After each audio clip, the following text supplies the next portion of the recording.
Welcome to another episode of Where Blades Walk. In a second, we'll be looking back at the Leeds results and asking questions such as what is going on with Callum O Hare. However, before that, it is only right that our whole team here comes together and pays tribute to George Baldock, a fine player who sadly, at the age of 31, lost his life over the international break. This is the first time we've been able to gather together as a team to discuss the man and the player, and I'll hand over to my team here to share their memories of what was a very difficult period of the last couple of weeks for all Blades fans. Shax, your memories of George?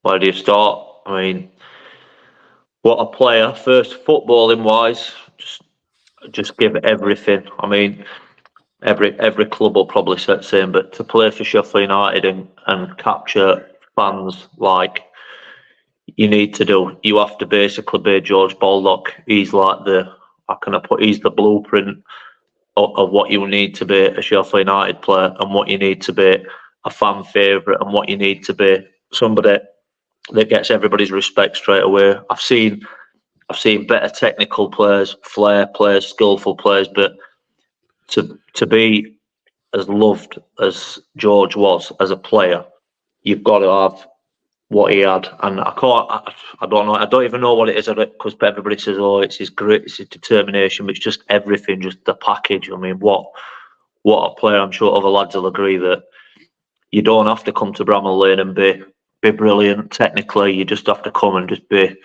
George Baldock. You know what I mean? You just have to have that grit, that fight. That every challenge is like it's life or death. It's like every point that he played for. I mean, every game that we played, every tackle he went in for, it worked just 110% every time. And I think that certainly contributes to how much love you've seen from fans, from everybody, just because of how he played football. I mean, and on a personal level, I mean, obviously I don't know him, but he seemed a great bloke. He had respect to his peers, respect to his management. He had respect to everybody. So I can only imagine if he were half as much of a man as he were a player, then what a bloke, you know what I mean? And just everybody's gutted, and it's just been horrible. But yeah, there's nothing more I really need to say on that, I think. Yeah, well said, Shax. Connor, 7 years he spent at Bramall Lane, obviously only moving recently, and he was just many people said responsible for massive parts of the two promotions that you did have to the Premier League. What are your abiding memories of Judge? Yeah, definitely. I mean, the fact that he came in just before the journey started and then he progressed so well. He never looked out of place, no matter if we were in League One, if we were in Championship, and especially in Premier League. I can remember Norwich away. He did a great little turn, did the defenders, and scored a great goal, and we won 2-1. It's my only trip to Norwich, so it's a fond memory in there. And again, the great goal he scored against Swansea, one of the goal of the season contenders, when we put 4 past them again. You never really had him down as an attacking wise player, but he did always pop up with a wonder goal, and just the passion, the commitment, everything about him. Like Shaq says, he just embodied Sheffield United. There was everything that he coursed through his veins. Obviously red anyway, but red and white. He was there every game. He always gave his all, and he was just such a great player, and to see him lose his life at such a young age, it's really devastating, especially for his young family back home as well. Ed, you study Sheffield United players in great detail. You do a lot of data analysis on players. Where does George rank for his defensive qualities for you? You can't say anything other than right up there. You know, he was up at the top of the pitch. He was all the way back. He embodied that wing back position that we've come to love under Chris Wilder. We've sort of moved on from that now, and probably why he's moved on from the club. But yeah, there's lots of things that data can't measure, and he embodied all of that passion, that energy, that never say die attitude, and that's why everybody loved him. That's why everybody speaks so highly of him. So yeah, massive loss and a tough time for the club, obviously. Absolutely, and all the tributes, every single person that's commented and said what you said, sort of what a decent bloke he was, will be sorely missed. And I'm sure you'll all want to thank, I'm sure, all the Leeds fans and Leeds United and other clubs as well, Oxford United, of course, who used to used to play for, MK Dons as well, for all the tributes that have been led this weekend. Thank you, of course, for allowing us to do that tribute. We are now going to switch gears and have a chat about the Leeds game. Welcome to Where Blades Walk.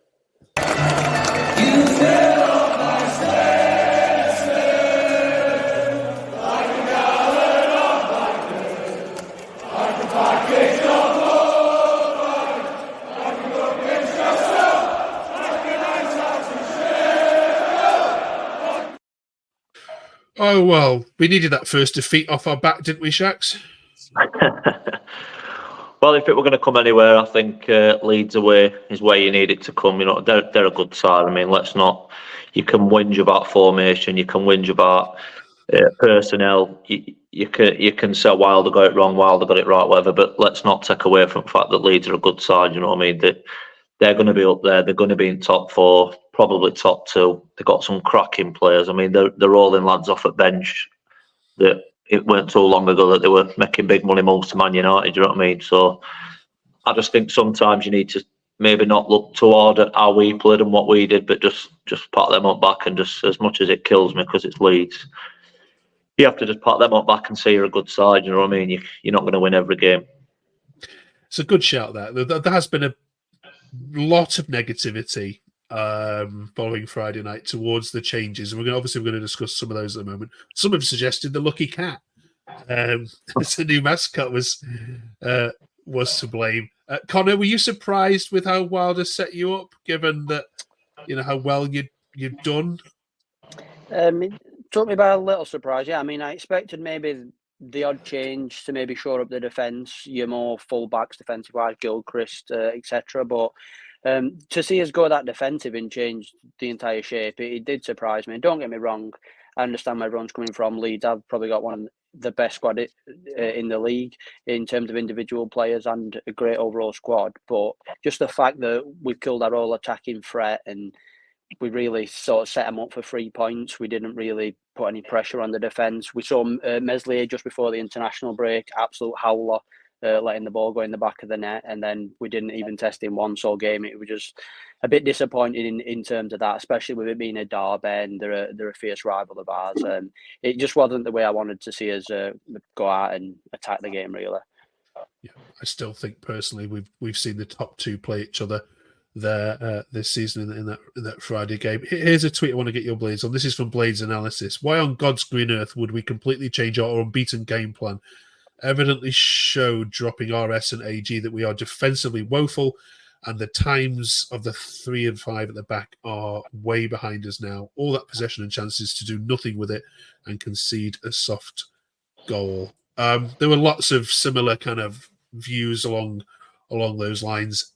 Ed, what's your view? Does this one on Wilder?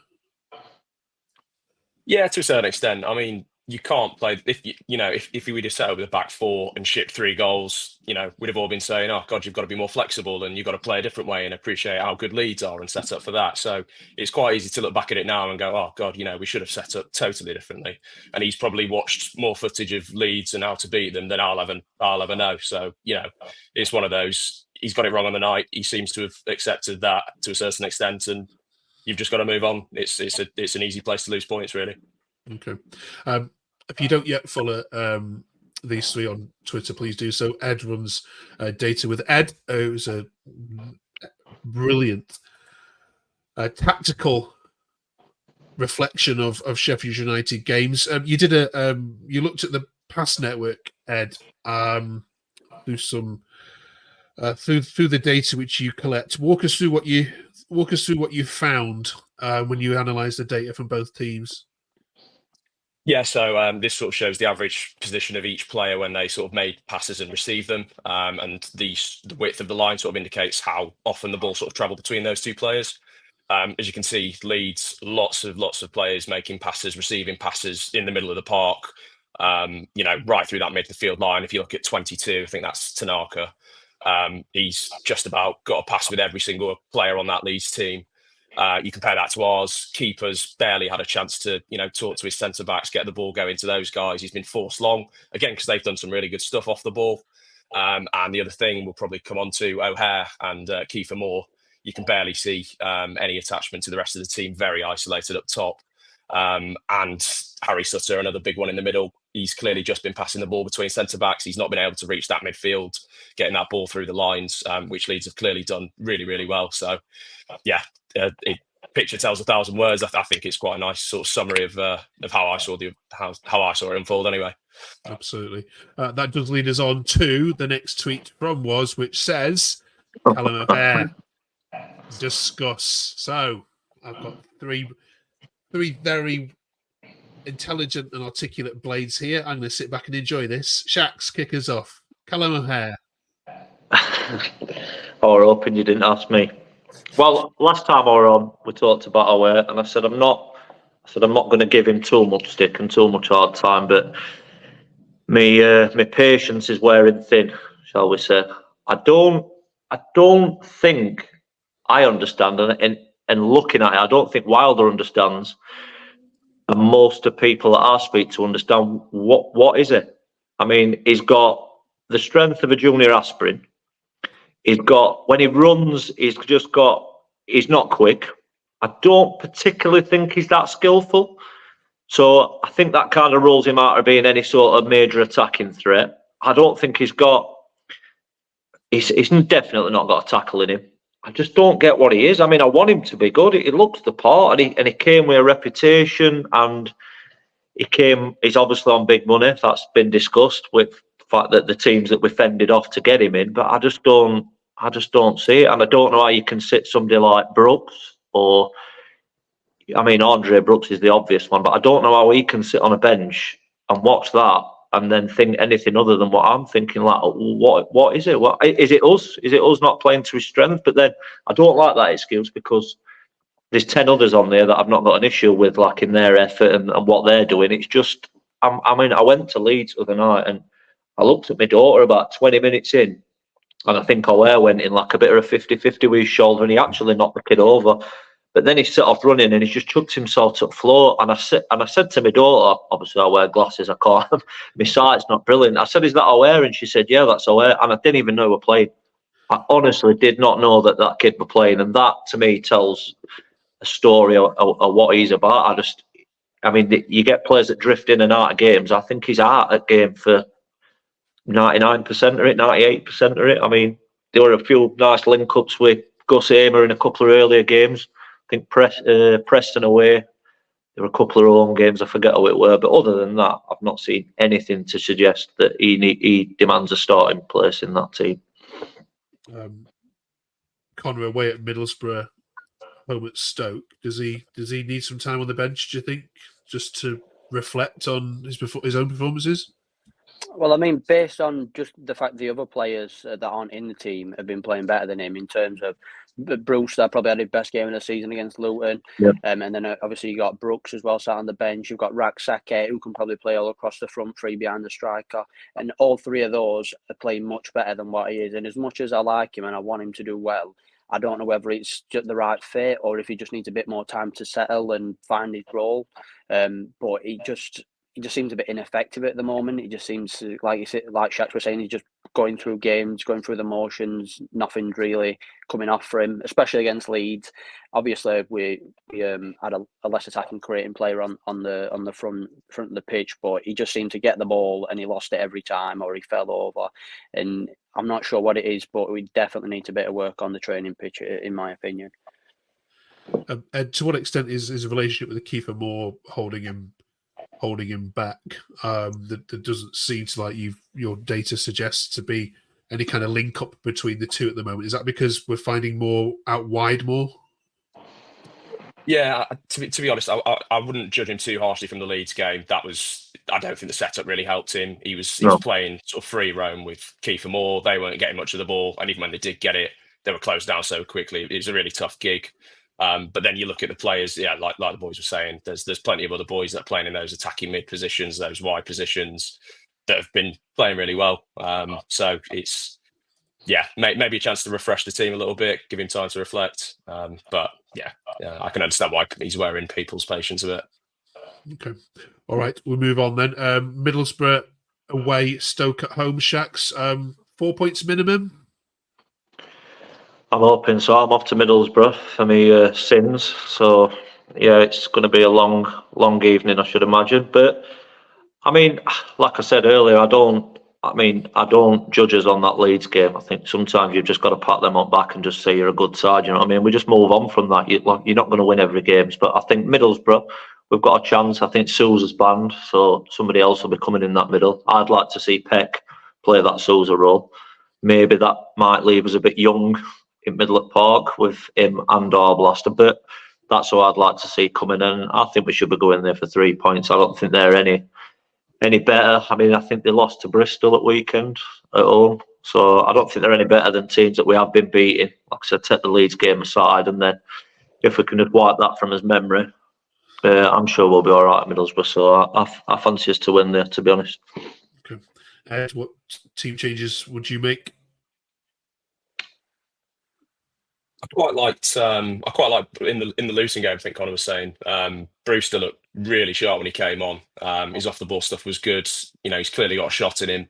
It's only a matter of time before that something falls for him. And I think it ties in quite nicely with O Hare sort of being a bit out of form. They seem to be playing a similar position, that second striker, that 10, you know, whatever you want to call it. I think it'd be a good time to try and get him a proper 90 minutes in him, maybe. Okay. All right then. We'll be reviewing that all next week. If you haven't yet done so, please drop us a subscribe. Just a couple more for you. And what about your new sponsor then, Connor? Do you like it? Well, in terms of the fat animated car, not particularly, but they posted a picture on the X page, Sheffield United, and it was an animated picture of all three of the kits. And the third kit, it's just Menenke. It's not the picture. And it's just Menenke, Yeah, and it looks mint, that kit. But in terms of the other two, if they could swap it and put all three as the same sponsor, just the Menenke, I think it looks mint. But it just looks a bit too daft, a bit too childish. certainly caused some Wednesday fans to have some fun with it, I think, on X. Yeah. All right then, and of course it's Halloween next week, so we're asking who's the scariest and who's the nastiest player for you guys to ever put on a Blade shirt. Shax, who have you loved watching in the stands put in a naughty one now and again? My favourite ever player. My dog's named after him. I think I named about 25 goldfish after him. Chris Morgan. Oh, of course. Ed, can you beat Chris Morgan? On a per minutes basis, I'm going Charlie Good. 87 minutes, one red card, never to be seen again. I quite like that shout. That is a stunning shout. Connor, what about you? I mean, I never saw him play back. It was back in the day, but obviously Vinnie Jones was always known for being a really tough player, and he had a spell with us back in the day. All right, we'll let you have that one. Can you beat that? Drop it in the comments below. Cheers! Don't forget to follow all these three on Twitter. We will see you guys next week when we'll, of course, be reviewing the Middlesbrough game and the Stoke game. See you next week.